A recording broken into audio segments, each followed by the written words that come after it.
Hi everyone, Chris Brazel, welcome back to my world in this number 12 house. So you've seen what we've done outside. We've come through the door and we're heading into the career path.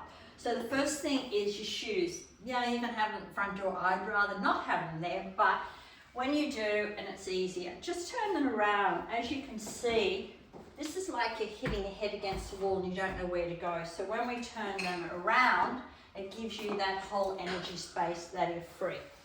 Again, I'm not big on bags, and if you actually take the bags off, it feels like you're not having to carry too many loads. So that makes a lot of difference there.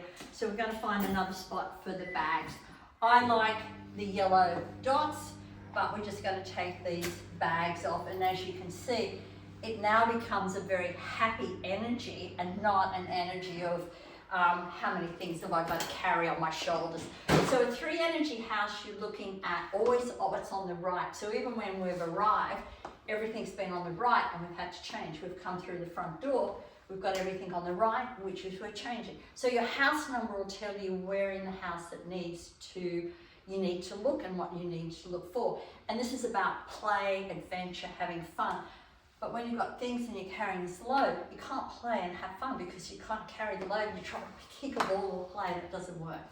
So the next thing we come down is this door goes out to the garage, which is fine as long as the person who lives here comes through the front door on a regular basis. When you go straight from the garage into your house consistently, you're staying in a past emotion.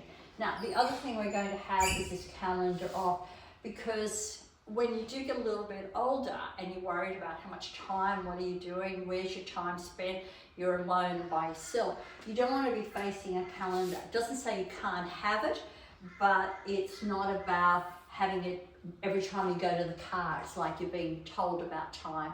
So we're going to take that off. We'll take this off here so there's no hooks. So if you are making changes around your house, and you take something away, don't half do the job, make sure you take the hook off and then maybe put a bit of paint over there. So this is all the changes we've made, as you would have seen them before. Things hanging on, shoes going against the walls. So this part of the career means carrying loads, carrying emotions, carrying baggage or bags, worrying about time, how's time going, and stuff hitting your head against the wall all the time. So this is me out, and I'll be back with some more of this house for you. Remember,